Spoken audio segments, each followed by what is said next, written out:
The first cold I trust is the kind that bites your fingers through wool before the coffee cools. That morning it was about 20 degrees by the truck's cracked thermometer, the kind of Wisconsin cold that sits on your shoulders like weight. Steam feathered off the hood while I tied my boots. The world had that early, late-season quiet to it. Deer gun week mostly over, only the diehards left.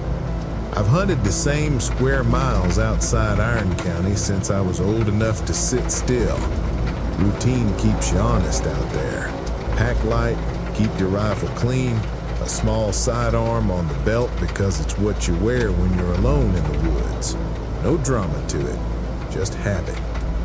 Fresh snow had fallen before dawn, an inch or two of powder over old crust, which is a gift if you like to read a place.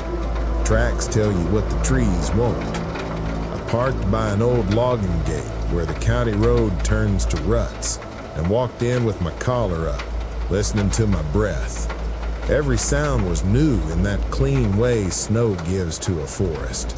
The squeak under my boots, the faint hush of wind through jack pine. I cut south toward a long, straight cut line the loggers had opened years back. It runs a half a mile between thick timber, just wide enough to let in a strip of sky. Deer use it like a hallway when they move at first light. I found their sign quick. A doe and fawn track sanded the snow like commas, light and close. Farther along, a single heavier print pressed deeper. A buck, maybe the 6 point I'd bumped opening day. I settled into that slow tracking pace, where your eyes live a few yards ahead of your feet. The cold worked my fingertips until the metal of the rifle felt like a lesson. Frost made my mustache stiff.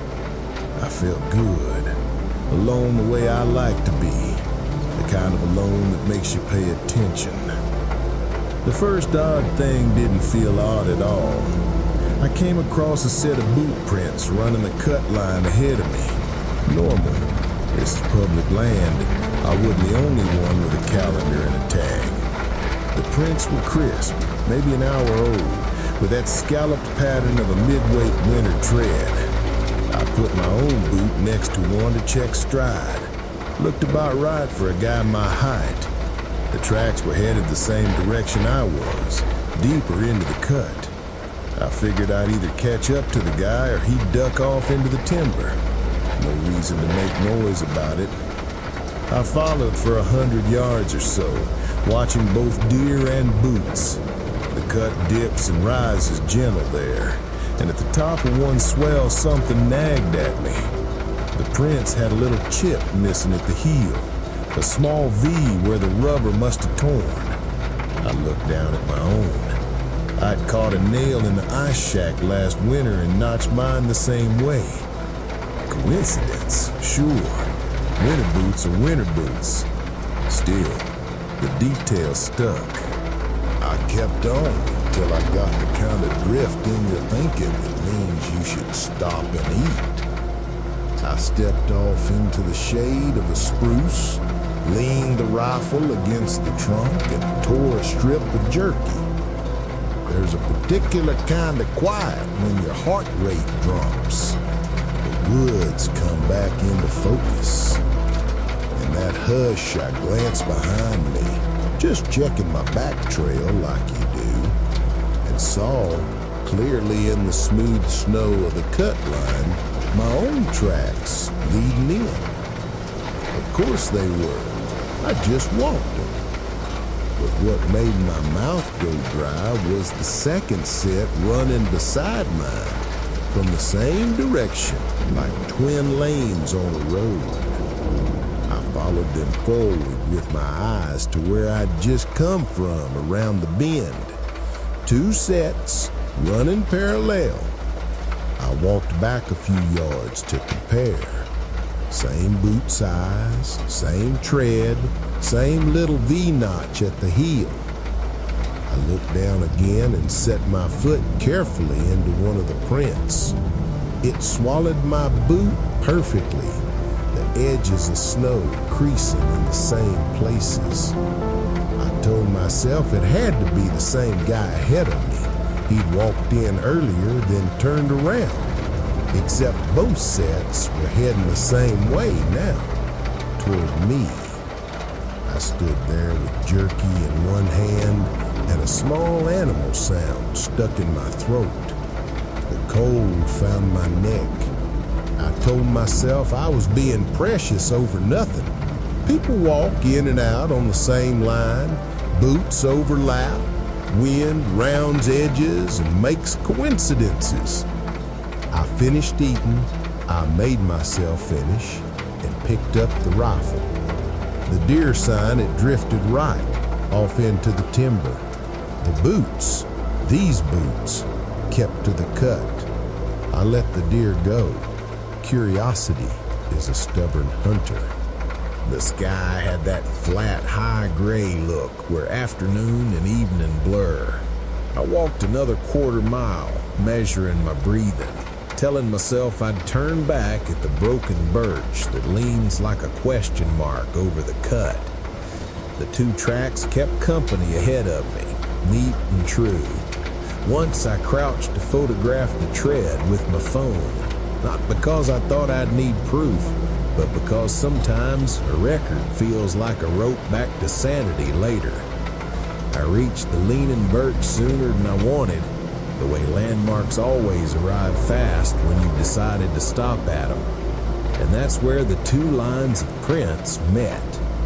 They didn't cross, they didn't braid. They came straight at each other from opposite ends of the cut and stopped nose to nose in a little hollow of white. The snow between them was untouched. No scuff, no kick, no sign that anyone had stood there and turned. Just two perfect approaches, ending in a clean, untroubled space like a held breath. The hair on my arms lifted under all that clothing. I waited for the sensible explanation to arrive. Drift, collapse, some trick of wind. It didn't. I knelt to see if a trace of a turn was dug into the harder layer under the powder. Nothing. I looked up, scanning the tree walls on both sides. A single crack came from the right tree line, a branch snapping. Not the tiny tick of snow sloughing, but the sharp two-part chack of weight moving where it shouldn't. I lifted the rifle, not to point at anything, just to give my hands something they understood. "Hey!" I called into the trees, voice too loud in the strip of sky. "Hunter here." The sound went into the pines and didn't come back. I stayed until my knees ached from the cold gathered in the hollow. There's a limit to how long you can look at something that doesn't make sense. I took another picture of the meeting place, the way you do when you want to argue with yourself later. Then I turned and started back, careful to keep my pace steady. The feeling of being observed walked along with me like a second shadow. Every 50 yards or so I stopped and listened. Once I heard the faint crunch of a step behind me.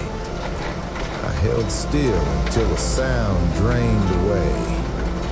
When I turned, the cut line was a long throat of white with nothing in it but my single set of returning prints. Halfway back to the truck, near the old cedar snag where grouse sometimes drum, I caught a shape in the tree line to my left, a darker vertical among the darks. Not a tree. Upright. Still. For a second, it registered like a photograph. Parka, the same dull green as mine, rifle-length shadow leaning along the shoulder, the tilt of a head, the kind of mirror that isn't glass. I raised the rifle halfway before shame and sense brought it down. I don't point a gun at what I'm not prepared to name. When I looked again, the shape was just trees in the old way trees are. Patient, indifferent. Maybe that's all it had been. Snow started again as I came within sight of the gate. Big soft flakes that erase a day the way a teacher erases chalk. I stopped to catch my breath and turned to look back down the cut line one last time. My prints led clean from where I stood into the gray distance. For a second, just long enough to doubt the hinge of the world, I thought I saw a second line of fresh prints begin themselves 5 yards behind mine and run parallel for 3 steps. And then the big flakes took them too. I drove home in the cotton silence that comes after a day that won't settle. Heat up, gloves off, thoughts trying to tidy themselves. By the time I pulled into the driveway, I'd decided on the sensible pile. A trick of light, a coincidence of boots, a mind making patterns because that's what minds do when the world gets spare and white. After supper, I plugged the phone in to charge on the kitchen counter and, out of habit, opened the photos.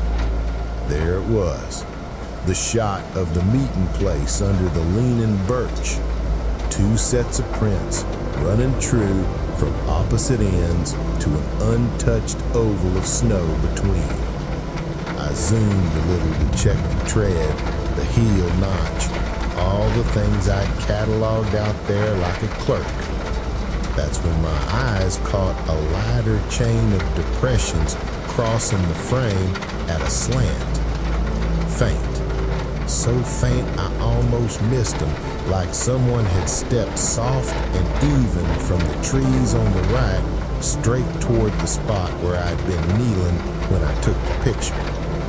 5 prints, maybe 6, light as breath, and then gone. My own kneeling prints were at the bottom of the frame, stamped clear. The crossing ones led to them and stopped. I locked the phone without thinking and stood in the yellow kitchen light, listening to the house hum, the same way I had listened to the cut line listen to me. I told myself all the same good, solid things: compression artifacts, shadows, my thumb catching the lens. It didn't matter. The shape of the idea was already lodged. I went back out the next morning with a friend. We walked the same line, talked loud, laughed at ourselves, found nothing but squirrel scribbles and rabbit loops where the night had written in fresh. The meeting place was half a suggestion under drift. We stood where I'd knelt and tried to line up the world with the photo on the phone. It almost fit. He shrugged in that way he has when he'd rather not steal the pleasure of a good story with sense. And we hunted the rest of the day together because that felt right. I hunt with someone now. Not every time. Life doesn't bend that easily, but often enough that the woods have 2 voices in them. 2 sets of steps, 2 sets of tracks. When I walk a cut line and see prints ahead, I can say, out loud and plain, those are yours, these are mine. When it's just me and the snow underfoot squeaks and the pines lean in like counselors, I check behind me more than I used to. Not because I'm afraid of what's there exactly, because I'm not sure what it means when a path speaks back. People ask sometimes if the gun matters, if it made me feel safer that day. The truth is, it was only weight and shape, a familiar outline against a stranger thought. You can't aim at a meeting place in the snow.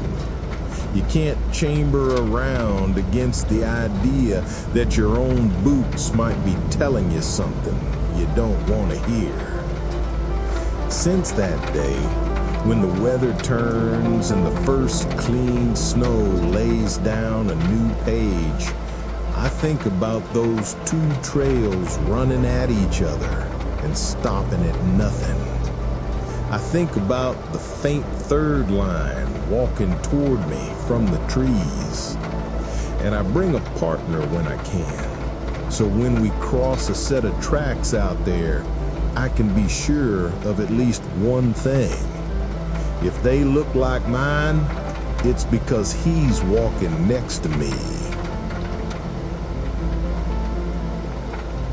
I don't like hunting alone on Blackwater Ridge.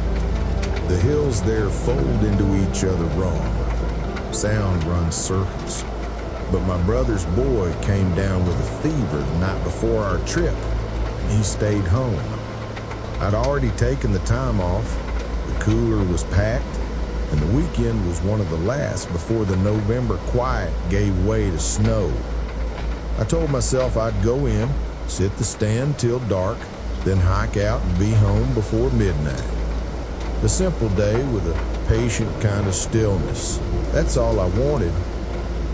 You reach that stretch by turning off the main gravel and following a two-track that climbs through laurel and oak until the ruts swallow your tires. I parked where the ground started to soften, shouldered my pack, and walked the last mile with my rifle slung and a little sidearm on my belt, the way I always do.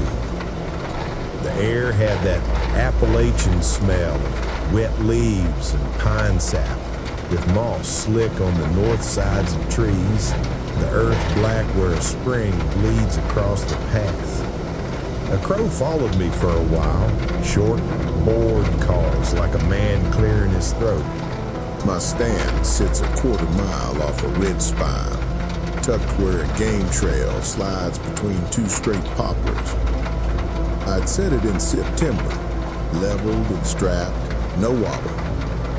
At 3:30 I was up there, seat down, boots braced, the ladder creak settled. Sun was already creeping behind the far ridge, the hollows filling with the dim violet that tells you the day's almost done, even when the clock disagrees. I prefer that late set. The world pares down to 2 or 3 sounds and a patch of trees you decide to watch like you know them personally. It was quiet enough to hear the tiny movements inside the forest. The sift of squirrels and leaves, the whistle pop of a titmouse. Somewhere far off, a dog barked twice and then thought better of it. I worked a rabbit distress call once out of habit. Thin, squeaky wail, then put it away. I wasn't hunting coyotes. I just like to listen to how the ridge throws a sound back. 10 minutes later, I heard the same rabbit call from across the hollow. At first, it made sense. Plenty of folks run predators up there. The sound floated from somewhere past the next finger ridge, faint, clean. I pictured a guy set up over a cut, blowing a plastic reed call into his gloved hands. I went back to scanning the tree line. A little wind got up, leaves shifted. The ridge settled into that patient mood you recognize if you sat enough seasons. The call came again a few minutes later. Same pattern, same squeak and die-off. So close to the one I'd blown that I had the half-stupid thought he'd heard me and was answering back, just to say hello. Only the timing was too perfect, right on the minute if you had a clock on it. Hunters don't call like that. They vary it. They listen. I kept my eyes where my rifle was pointed and told myself I was overthinking it. People get bored in the woods and do things regular without noticing. But then a third call came closer, downwind too, moving in the line any careful hunter would take to keep his scent off a coyote's nose.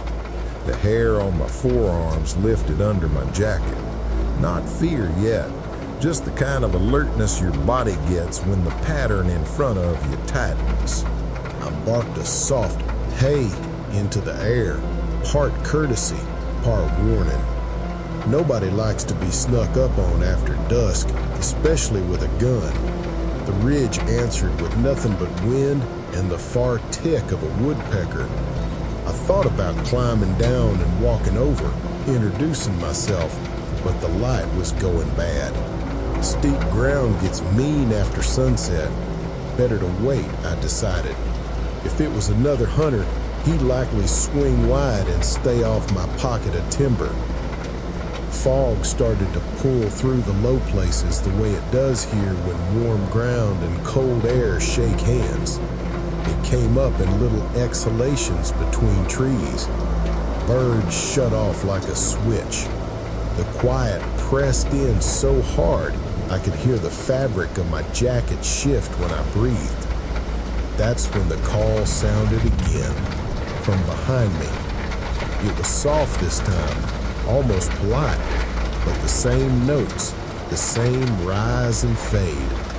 A rabbit dying shouldn't sound gentle. I pivoted slow and swept the fog with my eyes, not the light, because the light gives you a tunnel, and I wanted the whole picture. Behind the stand, the ground drops fast into a dark seam of laurel, then up to a small knob. Nothing moved. The call didn't repeat. I pulled the low call from my pocket and worked it once, just to hear the difference. Mine seemed louder, more ragged, like it had a heartbeat. 30 seconds later, the echo answered, a copy of my copy, farther down the slope.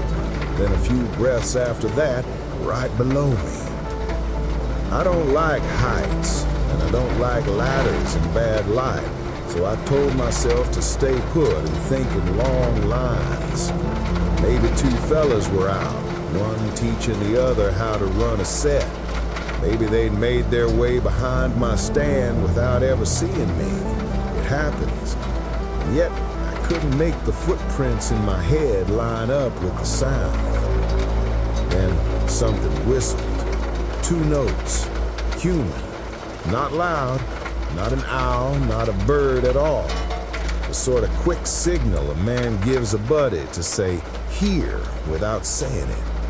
I went still in the way you do when your whole job is not to be noticed. Light went from dim to that almost night where color gives up. Somewhere below me I heard a step and leaves. Another, slow and placed, under the stand, so close I could feel the echo in the louder steel. The metal flex rang the way it does when weight sets beside you. Not climbing, just there. I don't point a rifle at a man unless I'm ready for what follows.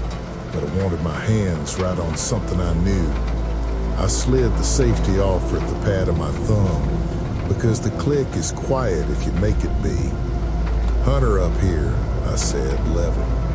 Careful with your muzzle. No answer. The steps stopped. A minute stretched long enough that my calves trembled from the way I was braced. Fog wrapped the trunk of the stand in ghost white. Thought about how few men have actually died because they rushed to climb down 5 minutes early. A few, I bet, enough to learn from.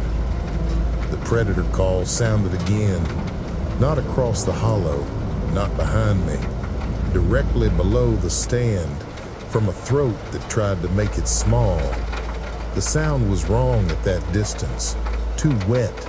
The reed buzz smeared, as if someone were whispering the shape of it instead of letting the plastic speak. The ladder flexed again, a slow easing like a person rolling their weight from one foot to the other. I let the rifle rest across my lap and took the little sidearm from its holster. I didn't point it.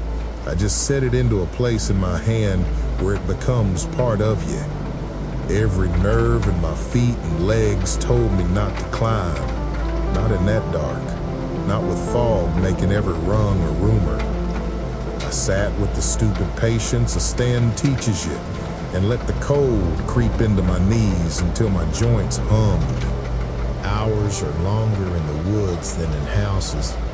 Sometime around what I guessed was midnight, wind came up from the west enough to move the fog like breath. Leaves whispered. Whatever was under me moved once more. soft scrape, then the faintest series of steps angling away uphill. No rush to it, no stumble, just a man walking careful. I didn't move. A whippoorwill called and made me flinch out of proportion to its size. When the world began to lift into gray, the kind of morning that doesn't look like sunrise so much as the dark deciding to loosen, I climbed down with the same care I'd use crossing a river in April. Each rung, each breath. My boots found ground that felt like the first safe thing in a long time. The leaves under the stand were printed in fresh tracks. Not a mess, not wandering. A single loop around the base, then a straight line leading uphill into the timber. The boot was a men's-size medium lug. No drag marks, no scuffs where a man might have slipped, no dropped reed call, no cigarette butt, no wrapper, no sign of a blind or a pack set down. Just the neat O of a circle and the quiet arithmetic tick of steps angled away. I followed them for 20 yards until the ground turned stony and the prints thinned, and then quit where the slope took over and a carpet of laurels swallowed everything. I stood there, the morning cool and clean in my mouth, and listened, because sometimes sound comes back to tell you the truth of a thing when sign won't. Nothing but a crow and the early small talk of chickadees. I took the long way out, down the old logging grade where the truck wouldn't slide, and came around by the creek to wash my hands in water that would make your bones ache from cold. At the gate, a guy in a DNR cap was drinking bad coffee from a stainless cup and making notes with a pencil too short to be useful. I told him what I'd heard, lied as I could, the way a man talks when he's not hunting for attention or a ghost story, just offering a detail the land might want in its ledger. He listened and didn't smirk. When I got to the part about the call repeating perfect and walking downwind like a trained hand, he rubbed the corner of his eye and said, "Quiet. Blackwater plays tricks. You blow a thing once out here and it bounces around like it's got a mind. But if the call sounds too much like yours, don't answer. If you feel it under you, don't climb. Folks forget that patience saves more men in these woods than courage." I nodded and said I'd come back with my brother next time. He nodded back in the way of men who prefer sound decisions to interesting ones. We stood a minute and didn't make a plan for finding whoever had been below my stand. There wasn't a plan worth making. At home, I leaned the rifle by the mudroom wall and set my boots upside down to dry. My wife asked if it was a good sit. I said it was quiet. I made coffee and didn't say anything else until later, when quiet had done its work and the house felt like a thing that could hold words. I've been back up there since. The stand still strapped where it was. The ladder rung still complain in the same key. If I'm with my brother, the place feels ordinary enough that I can count trees for their shapes again and think the way a hunter thinks. Wind, cover, angles. Alone, I carry the same gear and make the same climb, but I pay more attention to the way sound behaves. A coyote yips and I hold the shape of it in my head and measure the next one against it. If the second call is a twin of the first, if the pattern lands where a metronome would, I let the woods have that conversation without me. And when the light slides down the ridges into those hollows and fog starts to braid between trunks, I make a choice early. Either I settle for a long sit, still as a winter, or I climb down while there's enough day left to read the ground. The last thing I do before I set a boot on the ladder is listen. Not for danger exactly, but for something that tries too hard to sound right. Coyotes still talk, hunters still play their little plastic flutes. The forest will echo anything if you give it the right ache to carry. But on Blackwater Ridge, if I hear a rabbit crying with my breath in it, I don't answer back. I let it pass under me like a tide, and I wait for morning to tell me what moved and where it went. Now, when I hunt alone, I still listen for predators. I still welcome that thin, wild music you only get when the night leans its ear to the ground. But if the call sounds too much like mine, I leave the woods before it gets dark.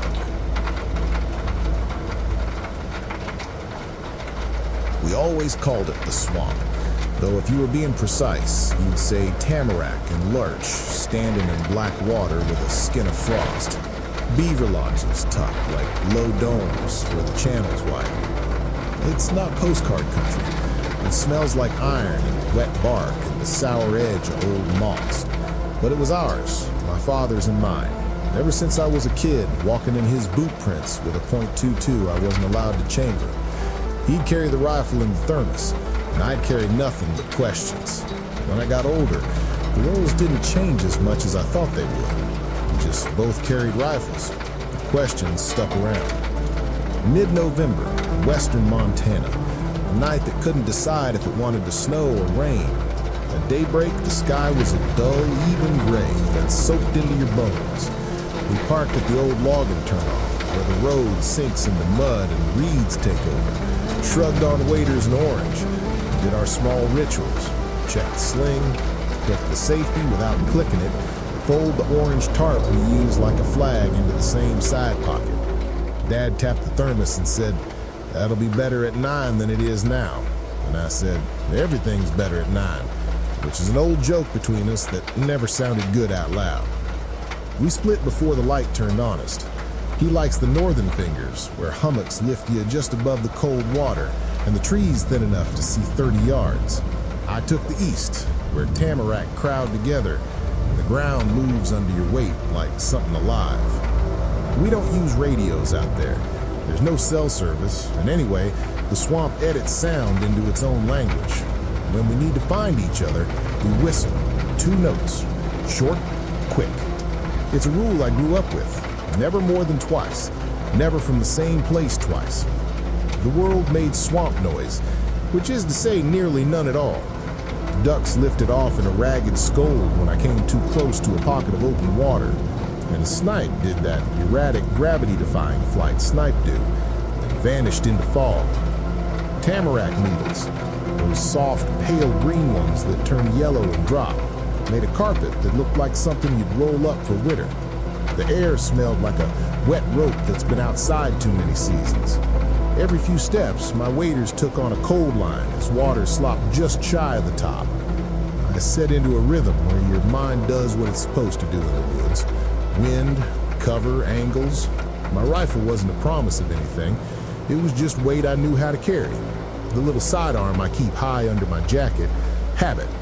No heroics in it. When you're alone or 2 miles from someone else's help, little habits are the only things that feel like plans. By 8:30, I'd seen plenty of sign. Fresh prints on a hummock, a rub that peeled the bark down to raw wood, a scrape that looked like punctuation. At 9 o'clock, just when I was thinking of the thermos and the way coffee tastes better through cold air, I heard the whistle. 2 notes, human, not loud. The kind you send when you don't want the whole world to hear you, only the one who knows how to answer. I stood still with the rifle across my chest and waited. Sometimes Dad will whistle to let me know he's close, but off trail, or to tell me to stand put. I whistled back, just once, the second note a hair lower like I always do. Then I listened to the silence the swamp keeps like a pet. Nothing came for a full half minute. Then, faint and thinner, the same 2-note whistle drifted through the fog from deeper in. It sounded like it had learned our distance. I pictured Dad cutting east, maybe tracking through a slot I hadn't seen. I turned that way, careful not to slap brush or break reed. The fog was the kind that edits edges off things. Trunks lost their borders and became suggestions of vertical. 20 yards later, The ground cupped into a channel where black water moved without admitting it was moving. Someone had taken a few logs and made a narrow bridge long ago. It had rotten down to its bones. I probed with the butt of the rifle and found enough sideways grip to cross in small steps. Halfway over, a muskrat cut a V under the surface and didn't break. I let out a breath I didn't know I was holding. I stopped on the far side and waited for the world to tell me something. The swamp did its best impression of being empty again. Then the whistle came for a third time. Same two notes, same spacing. It sounded exactly like Dad, and exactly like no one. I've never known what to call that sense you get when a sound is right and wrong together. It's like hearing a recording of your own voice and realizing that's what you give to other people. I whistled back once more with less confidence than pride, then shouldered forward and into a stand of larch that had decided long ago to grow too close to be convenient. The path opened briefly onto a low beaver dam, not fresh but not gone either. Sticks poked up like ribs, and the water behind it had a dull sheen of ice that wasn't committed to being ice. Below the dam, boot prints led away. I sank into a crouch. The tread looked like Dad's. He wears the same mid-weight lug as half the county, but there was something off about the stride. Longer maybe, or maybe the way the heel set. I put my own boot beside it, and it wasn't a match exactly, but it was a cousin. Not a stranger's boot, not precise enough to be a conclusion. I stood and followed him because that's what you do when you're in a swamp you think you know, and your father might be ahead. You put your questions into your feet. The trail led toward a slumped shape I'd never really noticed before. The swamp hides things in plain sight. Logs that are lodges, lodges that are islands, piles of leftover human. This was the latter, a blind, the old wooden kind somebody built before either of us claimed the place. A low box with slats and a roof of tar paper that a tamarack had grown through. Moss draped the corners like an old shawl. It looked like a mouth with its lips pressed together to keep from saying anything. I took 3 slow steps, and the whistle sounded again. 2 notes. Only this time, it came from behind me. The sound went through me like cold. I turned in a slow circle because panic is a fast thing, and I wanted to keep it leashed. Fog slid through the reeds. The reeds shifted with their own logic.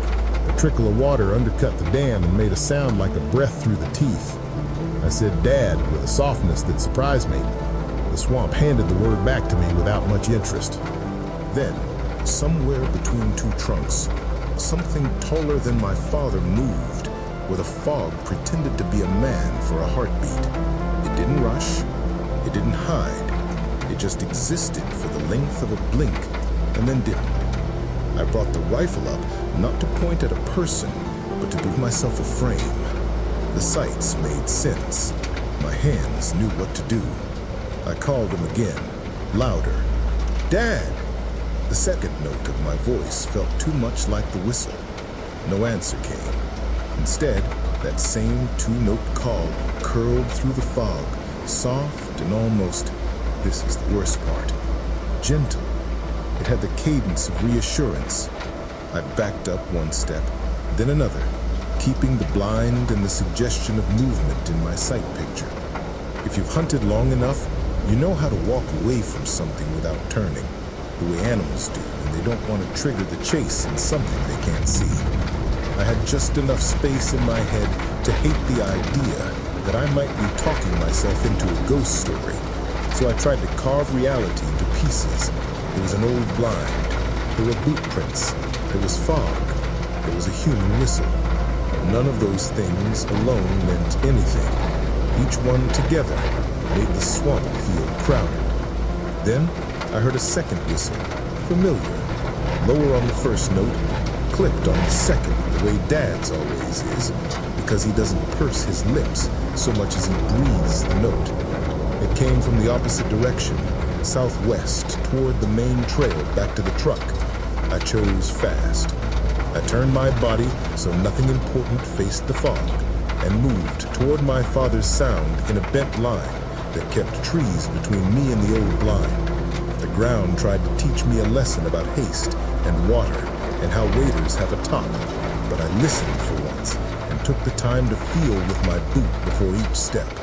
The second whistle came again, closer, and the shake of it unknotted something in my chest I hadn't known was tight. He stood just off the main trail, orange bright against gray, one hand on his hip and the other on a branch. He looked younger when he saw me and older after he did. That's a trick fathers learn and never explain. "You?" he said, which meant, "Did you whistle me?" And also, "Are you you?" I said, "I thought it was you up there," and we both turned, like the swamp needed us to gesture at it to make it real. He shook his head once firm. Been hearing somebody whistling since 8:45. 2 notes, close, far, close again. Never in one place long enough for me to be convinced of a direction. Figured you were playing jokes until I decided you don't do that when we're carrying rifles. Sat there a long while thinking about how sound bends in these hollows. He gave the blind half a nod without knowing he had. "Did you go by the old box?" I told him I had, that it felt like a mouth. He grunted in a way that wasn't a word and said, "We should go." It wasn't fear. It was the realization that the swamp had a mood that day, and we weren't it. We took the trail the long way, the path that stays on the spine of the hummocks and doesn't ask you to cross black water more than twice. He walked 4 yards ahead because his legs are still longer, and I watched his boots land where my boots should. Every now and then he'd stop and listen in that big, patient way he taught me, head tilted, eyes half closed, mouth open a little, as if he might taste the sound. Twice, far behind us, I thought I heard that 2-note whistle again, small as a memory. It never came from the same place twice. At the truck, he unscrewed the thermos and poured coffee that tasted like metal and heaven. We didn't talk for a minute. We just warmed our hands and let the heater breathe on our knees. When he finally spoke, he said it like a man reporting weather. "Didn't like it," he said. "Not afraid, just didn't like it." I told him I had seen boot prints by the beaver dam and that they weren't not his. He nodded.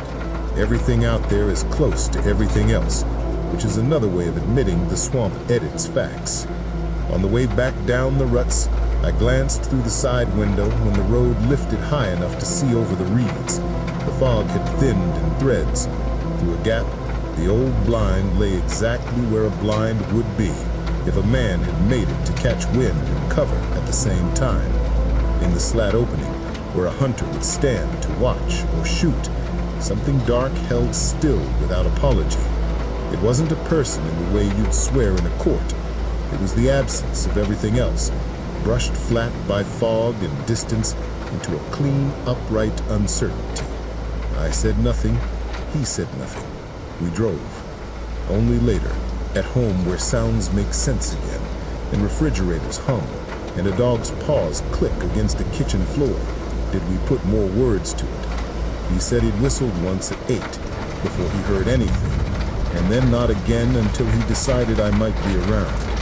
He said that when he tested the 2 notes, the answer came too soon, like the swamp had been waiting. I told him that when I whistled near the blind, the reply came from behind me and sounded like it would apologize if it had a mouth. He set his cup down and said, "We won't whistle anymore." He said it softly, as if not to startle the decision away. I nodded because my throat wanted my mouth to stay still. It felt like changing a rule you learned when you first learned what woods were for. We've been back since. The swamp doesn't owe us anything, and it's still ours in the way a place could be yours while refusing to be friendly. We mark our blinds with the same orange tarp tucked under the same root. We walk different lines so we can see different things and tell each other about them later. When we need to find each other, we don't whistle. We circle wide, we climb a hummock, we wait where the trail fattens and the ground goes firm, and we trust that the other man will come because that's the arrangement we made. Sometimes, in other places, I catch myself wanting to whistle those two notes for habit's sake, for the muscle memory of being a boy behind a taller set of steps. I don't. I let the want pass through and off me like fog through reeds. And when I'm alone in other woods, pine, oak, it doesn't matter, and the light goes flat and the world starts editing itself down to shapes, if a sound far off makes my name out of nothing, I don't answer. Dad doesn't whistle in the woods anymore, and when I hunt alone, I don't either.